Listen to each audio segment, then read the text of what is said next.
Okay, makadii muri Zimbabwe. Ini ndoitwa Comrade Blessing Chinanga. Ndiri kuward 6 yeChuru constituency muno muHarare province.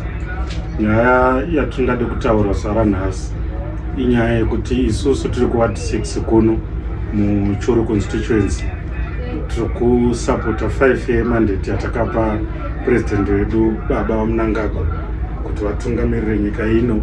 Pari zvino hatina chimwe chinhu chatoda kunzwa kunze kwekusapota maprograms atiri kuitirwa napresident wedu. Ndofunga isusu tinonzi tiri maborn free.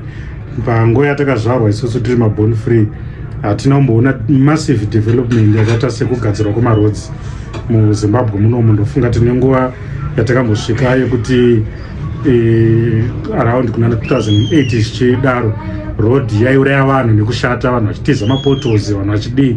But we have been witnessing massive development from our president, especially when we started the new, I can say the Second Republic. We have witnessed the massive development. We have witnessed the kuwedzerwa kwemagetsi. We have witnessed the roads rehabilitation. We have witnessed the kuvakwa kwemadhemu. Izvezvi we are in a year of drought. Hatina kuwana mvura. But hatisi kuchema nzara. We are self-sufficient. We are funding zvinhu zvedu. vaMnangagwa vari kutibatsira nemaprojects akawanda vechidiki.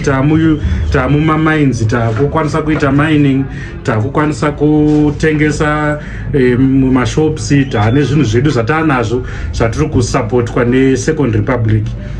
Saka nyaya tiri kuda kutaura isusu sevechidiki tiri kuti isusu pakusapota 5 yemandate yatakapa vaMnangagwa ndativasapoti tichitarisira kuti tikwanise kuzadzisa vision 2030 neempowerment yatiri kupiwa nekudiversifya kuri kuitwa economy iri kusapota vanhu vese. Tiri kusangana nevechidiki vari mumining, tiri kusangana nevechidiki vakupindawo mumaindustries, manufacturing. We are now manufacturing a lot of things here in Zimbabwe, zvinhu zvakwanisa kuitwa neSecond Republic yavaMnangagwa.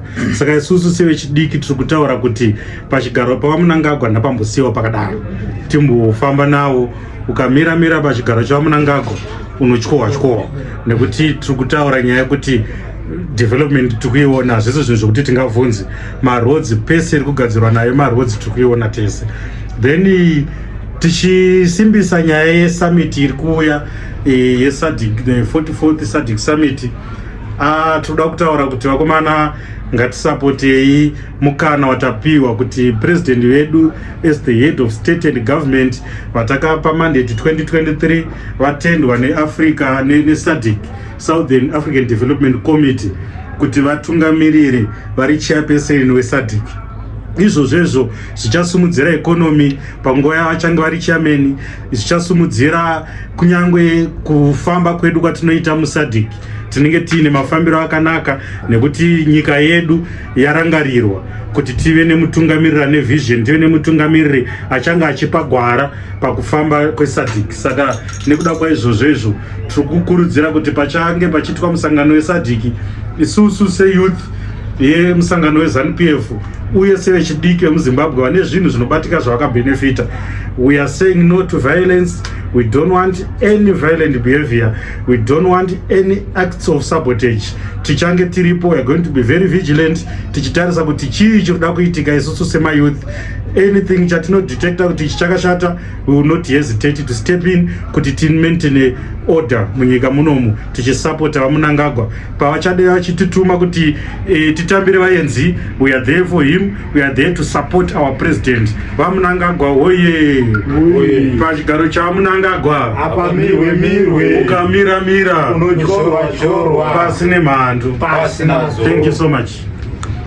Ini ndoitwa Innocent Mukwepele, ndiri kungosapota kutsigira zvapakutaurwa nasekretari wedu kusapota vaMnangagwa nebasa guru ravari kuita nedevelopment yavaunza muno muZimbabwe.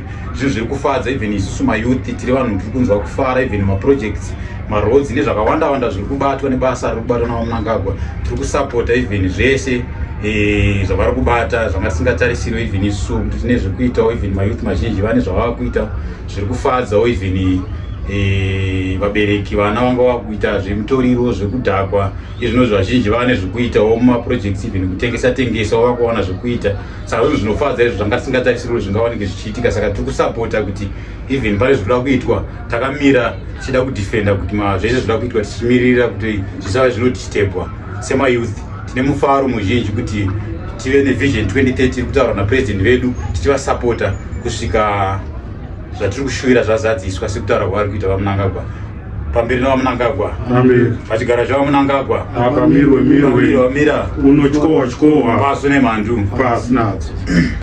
Ndonzi Naison Matowe ndiri kuward 6 zipa mukena secretary. Susu ndofunga tinoshuvira kuti zviri kuita president wedu ndozvo zvatiri kutofarira. Takatasana nesummit SADC tinotarisa kuti pane vari kuda kuvhiringidza especially kuvhiringidza pane urongwa huripo. President wedu ndo vari kugadzwa pachigaro chokuti vange vari chairman weSADC.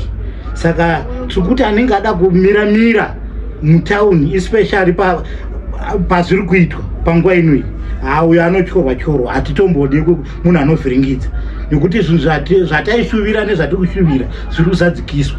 Izvezvi inini eji yangu ndiri munhu ane stendi, marodzi chaiwo ari kugadzirwa, makliniki, everything, zvinhu zvese zviri kufamba zvakanaka. Saka kuti tisvike 2030 ngatiitei kuti president wedu agadzwe zvakanaka, zvinhu zvisange zvichitivhiringidza muno muZimbabwe. Nekuti vamwe vaichema chiti zvinhu hazvisi kufamba zvakanaka vachingoine kushora chete. Saka tiri kuti ngatimbotedzerai zviripo nekuti haseni mamirira zvakaita zvinhu zvese zvakaninakira. Handina pandingati apa pari wrong nekuti handina chandinochema. Izvezvizvi kumaruwa vanhu vari kutambira chikafu, madhamu akavakwa, mombe chaidzo vanhu vari kupiwa zvipfuwo vachikwanisa kurima, vachikwanisa kukama mikaka, vachiita sei. Saka ndinoshaya kuti ane achichema anochemei ari kudei. Kune vasingagone kunyarara vanongovawata vanhu ivavo pasinavo. Saka tiri kuti isusu vision 2030 ndiyo yatiri kuda. Takatasana neSADC. President wedu ngavagadzwe zvakanaka pasina anodisturba. Saka ndiri kuti please mayouth, especially mayouth, pese pamuri tarisai kuti hapana vanhu vari kuronga tupoka twavo tokuda kundovhiringidza zviri kuda kuitwa, especially August uno vanhu ivavo pasina vari kuda kuvhiringidza pamberi neZANU-PF, pamberi nekubatana. Kwese yanga wa munanga, onayo kwese